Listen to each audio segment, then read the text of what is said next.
Урт насалдаг хүмүүс бидний мэддэггүй ямар нууцуудыг мэддэг вэ? Эрдэмтэд, эмч нар, хоол зүйчдэр зогсохгүй хүн төрлөختөн хэдэн зуун жилийн турш урт насалтын нууцыг тайлах орлолуудыг хийсээр ирсэн байдаг. Орчин үеийн шинжлэх ухааны хөгжил 100 жилийн өмнө байтугай 10-20 жилийн өмнө эмчлэх боломжгүй байсан олон тооны өвчин эмгэгийг эмчлэх боломжийг бидэнд олгож хурууны өндгөрл хэдхэн секундэд хүссэн судалгаа мэдээлэл олж болдог эрен үед бид амьдарч байна. Шинжлэх ухаан технологийн энэ хурдтай хөгжил биднийг бараг л төгсгөн болгочихсон байхаар цаг үед амьдарч байгаач бодит байдал дээр таргалалт, чихрийн шижин, зүрх судасны эмгэг, хор тавдар, сэтгэл гутрал гэх мэт өвчнүүдэд өртгөсдийн тоо улам бүр нэмэгдэж байгаа нь хачирхалтай. Орчин үед бид техник технологи, ая тухтай байдлын хойноос хөөцөлцөөр яг юуг орхигдуулчихсан юм бэ гэх асуулт гарч ирдэг нь зөв ёсны асуулт юм. Дэлхий дээр хүн урт насалдаг 5 газар байдаг. Эдгээр газрыг Blue Zone буюу цэнхэр бүс гэж нэрлэдэг ба Японы Окинава арал, Италийн Сардин арал, Грекийн Икар арал, Коста-Рикагийн Никоя хог, мөн Калифорни дахь Лома Линда хот гэх мэт газрууд юм. Эдгээр газруудын иргэд дэлхийн бусад газруудын оршин суугчдаас хамаагүй урт насалгаас гадна бараг л өвчин тусдаггүй байна. Өнөөдөр бид энэ цэнхэр бүсээс хоёр арлуудыг болох Окинава арал болон Грекийн Икар арлуудын хүмүүсийн талаар дэлгэрэнгүй харьцуулж ярих болно. 1976 онд Нью-Йорк хотод 60 настай Стаматис Маратис гэгч эмчид үзүүлэхэд түүнийг уушгины хор тавдартай эмчлэх ямар ч боломжгүй үе дээр очсон байна гэх гунигтай мэдээг түүнд дуулгажээ. Эмч түүнд ямар ч эмчилгээ санал болгохгүй. Энэ нь дэмий мөнгө цагийн гарц гэд хамгийн удаандаа л хагасжил амьд явна гэсэн байна. Тэр үед Маратис өөрийн үлдсэн хагасжил төрсөн нутаг Грекийн Икар аралдаа өнгөрөхөр болж хамаг юм аваад тийшээ нүүрсэн юм. Гэртээ ирсэн Маратис тэнд өөрийн хуучин найз нөхдөд уулзаж мэдээж тентхийн хоол хүнсийг хэрэглэсээр нэг л мэтгэд хагасжил, жил, 2 жил гээд цаг хугацаа явсаар байсан ч өвгөн амьд мэнд байсаар байв. Түүнийг үдсэн эмч нар нүдэндээ ч итгэхгүй байсан гэсэн бөгөөд Маратис ахин 40 жил амьдарч 100 нас хүрээд нас баржээ. Тэгэхээр цэнхэр бүст багтах газруудын нэг болох Икар арал дээр 3 хүн тотмын нэг нь 90-с дээш насалдаг бол өндөр хөгжилтэй гэгддэг барууны орнуудад 20 хүн тотмын нэг нь 90-с дээш насалдаг их судалгаа байдаг. Хэдэн жилийн өмнө Икар арал дээр олон улсын эрдэмтдийн судалгааны баг ирж 100-аас дээш насны оршин суугчдад шинжилгээ судалгаа хийж үр дүн нь тэднийг гайхшруулсан юм. Арлын 100-аас дээш настай иргэдийн зүрхний ажиллагаа маш сайн байсанд ямар ч шинжлэх ухаан ангаах ухааны үүднээс тайлбарлахын аргагүй байсан гэдэг. Энэ нь Икар арлынхан зөвхөн урт наслаа зогсохгүй эрүүл мэндэ удаан хадгалж чаддаг гэдгийг илтгэж байснаас гадна зөнөх гэх мэт оюун ухааны ч асуудалгүй хөдөлдөг болгон тогтоогдсон байна. Тэгэхээр энэ гайхамшигийнхэн нууц юу вэ гэх асуулт гарч ирсэн бөгөөд магадгүй тэд бүгд эрүүл зөв амьдралын хэв маягтай хүмүүс үү? Одоо танилцуулах хүнийг Григорис Тесос гэдэг. Тэр тамхи татаж зармиг идэх дуртагаас гадна 100 настай хэрнээ сэтгүүлч эмэгтэйтэй хүртэл сэтгнээд авч байна. Үүнээс гадна Григорис өвөө маань өдөр бүр улаандарс уух дуртай гэжээ. Икар арлын уул хадаар яг л ямаа шиг гүөх энэ өвөө саяхан 95 нас хүрсэн ба хүнсэндээ юу хэргэлдэг талаараа хуваалцсан хэсгээс нь хүргэе. Буурцагт ургамлууд, ногоо, сүв, өндөг голцоо хэргэлдэг гэсэн байна. Эрүүл мэндийн ямар ч судалгаа харсан согтууруулах ундаа хэрглэх нь хэргэлдэггүй хүнээсээ богино насалдаг гэдэгч Икар арлынхан эдгээр судалгаануудын талаар сонсоожгүй байдаг гэхэд хэлцдэггүй. Икар арлын өндөр настангууд өдөр бүр дунджаар 2-3 хондог улаан дарс уудаг гэдэг. Бичлэгт үзүүлж байгаа шиг ийм фестивалууд арал даяар байнга шахуу зохиогддог ба тэдгээр баярт оролцсон гадны жуулчид нутгийн эмээ өвөө нарыг 2-3 хондог улаан дарс уудаг гэдэг нь нэлээд багасгаж хэлсэн тоо гэдгийг баталдаг байна.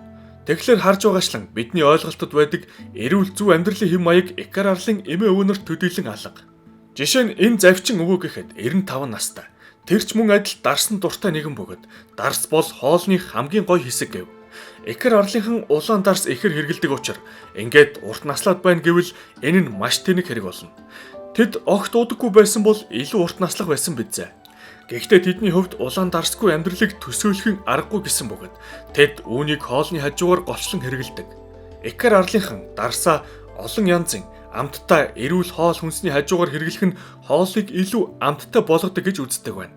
Харин ядуу буурын орнуудад ихэвчлэн өдөр тутмынхаа асуудлаа мартах гэж согтууруулах ундааг зүгээр л хамаа намаагүй хэрглэх нь түгээмэл байдаг. Нутгийн иргэд мөн хүнсэнтэй хэрэглэж байгаа зүйлсийнхээ ихэнхийг өөрсдөө тарьж ургуулж бэлтгэдэг гэдэг нь тэдний урт наслалтын нууцуудын салшгүй нэг хэсэг үзье. Харин арлын уул хадархаг гадаргуун тэднийг орчин үед мод болоод байгаа хайкингаар өөрсдийн мэдлгүй хичээлхээс өөр сонголт өгдөггүй нь мөн л урт наслалтынх нь чухал ач холбогдолтой хэсэг нь байх. Нэг үгээр бол тэдний амьдрал тэрчигтэй хөдөлгөөн юм. Дараагийн том хүчин зүйл бол түрүүнд дурддаг хоол хүнс. Энд ихэвчлэн шинэхэн барьсан загас, шинэ ногоо хэрэглэхээс гадна оливын тосыг хоол бүрт хэрэглэнэ. Икар арлынхан хэд боловсруулсан хүнс болон хээжүүлсэн ундаа зэргийг барагтаа бол уудаггүй байна. Та бүхэнд чанартай пажаманы Kigumi брендийг санал болгож байна.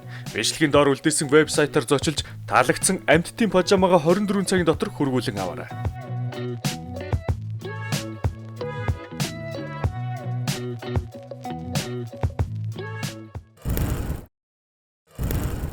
Одоо харин бүгдээрээ Икар арлаас 9000 орчим километрт орших мөн л мөнх наслагчдын газар гэгддэг Японы Окинава арал руу явцгаая.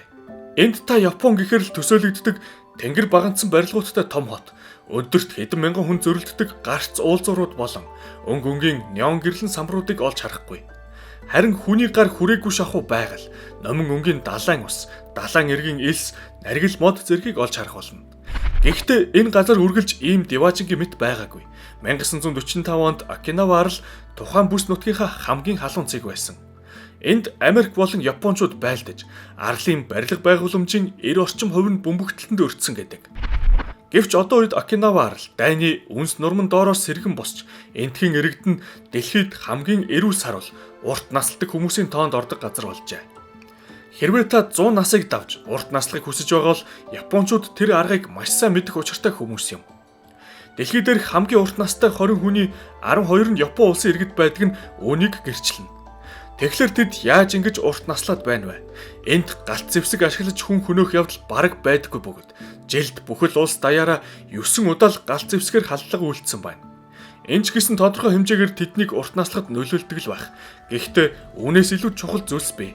Эдгээр хүчин зүйлсийг 115 настай Томико Сан гэгчээс асууя. Тэр 115 настай гэхэд өөрөө ямар ч бусдын тусламжгүй алхаж явхаас гадна насандаа байхааргүй хурдан ч явдаг байна. Томико эмээ бүх насаараа тариалангийн талбай дээр ажилласан гэжээ. Би талбай дээр ажилладаг учраас үргэлжил бие хөдөлгөж байдаг. Мөн тэр хизээч өвдөж байгаагүйгээ хэлсэн юм. Би хизээч өвдөж байгаагүй. Та ханиад ч хөрж байгаагүй гэх гээд байна уу? Тийм ээ. Энэ таны хүнсэндээ хэрэгэлдэг зүйлсээс болтгоо. Хоол хүнс гэсэн нөлөөлж байгаа. Бид идэх зүйлдээ маш их анхаардаг. Дэлхийн 2 дугаар дайны дараа Окинава арлынхан голчлон чихэрлэг төмсөрл хоолдог байсан гэсэн бөгөөд энэ л хүнс тэднийг дайны дараах хүнд хэцүү цаг үеэс аварч байсан гэжээ. Чихэрлэг төмсний гол давуу тал нь нөхцөл голохгүй ургах ба зэмтэн дунд ч ургадаг байна. Өнөөдөр тэдэнд мэдээж дан чихэрлэг төмс идэж ам гарах шаардлага байхгүй. Тэд гахаа маханд маш их дуртай гэв. Окинавачууд гахаанаас хаях зүйл байдаггүй гэдэг бөгөөд бүх хэсгийг нь амтрхан иддэг байна. Илэг, уушиг, бөөр зүрх гэд бүхий л зүйлсийг нь иддэг гэсэн үг. Ер нь гахаа тэдний хувьд манай хонил юм байна. Харин гахаан махнаасаа илүү эдгээр дотор эрэхтэн арьс гэх мэтт нь маш олон төрлийн витамин эрдэс бодис байдаг. Ангаах ухааны Нобелийн шагналд эрдэмтэн Илья Мечников гэгчийн дэвшүүлснээр эсэгсэн бүтээгдэхүүнд ихээр агуулгаддаг лактобактериуд нь хүний биед маш их ашиг шимтэй гэж үзсэн байна. Жишээ нь тарган хүний гидсний бактерийг авч туранхай нэгэн цуулгавал тэр хүн хурдан таргалдахтай ижлэр эсэгсэн бүтээгдэхүүнүүд бидний биед ашигтай бактериудыг үүсгэхэд дэмжлэг болдог юм. Харин Япон хоолнд ийм эсэгсэн нато, мисо, янз бүрийн цуу болон цукимоно буюу даршилсан ногоонууд гэх мэт бүтээгдэхүүнүүд ихээр ордог гэжээ. Мөн Япончууд хийжүүлсэн ундаг маш цөөхөн хэрэгэлдэг арт түмэн юм. Японд дунджаар нэг хүн жилд 30 литр чихэрлэг хийжүүлсэн ундаа уудаг бол Америк нэгдсэн улсад энэ тоо 150 литр байх жишээтэй. Тэд чихэрлэг ундааны оронд хаасайгүй төрөл бүрээрээ зарагддаг ногоон цайгаа уухыг илүү үздэг байна. Япончууд юу иддгээс гадна бас нэгэн чухал зүйл байдаг нь хэрхэн идэж буйн хүртэл онцгой ач холбогдолтой. Тэнд хаара хачибу гэх ойлголт байдаг нь 80% цадах үедээ идэхэд зогсоо гэх утгатай үг юм. Эрдэмтдийн тогтоосноор ходоод тархи руу цадсан гэдэг дохио илгээхэд ойролцоогоор 20 минут шаарддаг гэжээ. Тэгэхээр энэ 20 минут нь цадах гэж идэхийн оронд халбага тавиад жаахан хүлээх хэрэгтэй. Эсвэл энэ хугацаанд ямар нэгэн хөдөлгөөн хийж болох бөгөөд жишээ нь Окинавад алдартай карате хийж болох юм. Дашрам дуртахад карате анх Окинава арал дээр үүссэн байна. Энд хүн бүр шахуу каратегаар хичээлдэг ба энэ өвөө гэхэд 50 настайгаас хичээлж эхлэн одоо 70 настай гэв.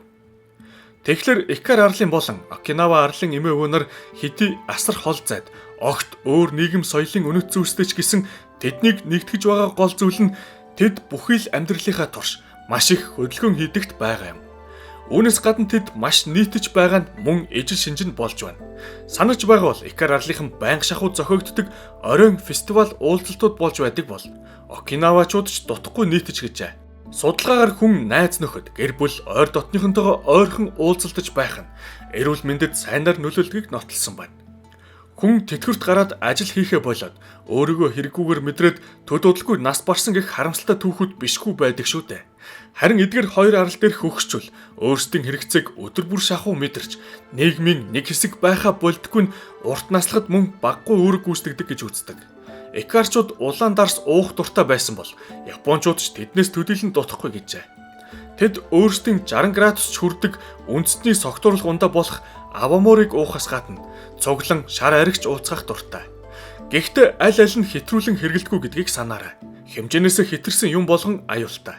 Эдгээр хоёр арлыг нэгтгэж байгаа бас нэгэн зүйл байгаа нь Окинава арал үндсэн Японоос хол зайтай оршдог бол Икар аралч мөн адил Грекээс хол оршдог. Энэ хол зайтай байдал нь тэднийг орчин үеийн соёл иргэншлээс багч боловч тусгаарласан байдал үүсгэж энэ нь хит барууны соёлын нөлөөнөөс тэднийг хамгаалж байгаагийн үр дүн гэж таамагладаг байна. Товчхондоо бол хоол хүнс амьдралын хэм маяг гэд олон зүйлийн нөлөөлөлд автгаас нь хамгаалдаг байж болох юм. Бичлэгийн төгсгөлд өнөөдөр ярьсан зүйлсийг дүгнэхэд эдгээр хоёр арлын өндөр настай хүмүүсийн хийдэг зүйлс донд гоцгойд шинэлэг зүйлс огт байхгүй байгааг та бүхэн анзаарсан уу? Цэвэр агаарт болж өгвөл их хөдөлгөөн хий. Хит боловсруулаагүй эрүүл хүнс хэрэглэж бай. Үүн дээр нэмээд ахиухан ногоо ид, стрессгүй тайван бай. Найз нөхөд ойр дотныхонтойгоо илүү их цагийг өнгөрөө. Хэрвээ улаан дарсан дуртай ихээр ухаанаа алдтлал уухгүй бол хоолны амтыг нэмэгдүүлэхээр Икар арлын эмээ өнөр шиг хүртчихэж бай. Эдгээр дурдсан зүйлс бүгд нийлээд урт наслалтын нууц байж болох юм. Үүнээс гадна хамгийн чухал хэрнээ хүмүүсийн төдийлөн анзаардгүй нэгэн хүчин зүйл байгаа нь тэд бүгд маш стрессгүй тайван нийгэмд амар жимэр амьдарч байгааг онцлохгүй байхын аргагүй. Стресс нь ихэнх тохиолдолд сэтгцийн асуудлын их үүсвэр болж их идэх, ихээр архи уух шалтгаанч болдог шүү дээ. Тэгэхээр стресстгүй байж байгаад 60 хүрээд эдгээр цэнхэр бүсүүдийн нэгт очин сууршиж амьдралынхаа илүү гоё хагасыг тэнд амьдраарай гэд энэ удаагийн бичлэгээ төгсгөе. Удахгүй улам сонирхолтой бичлэгүүдээр уулзалт болно. Баяртай.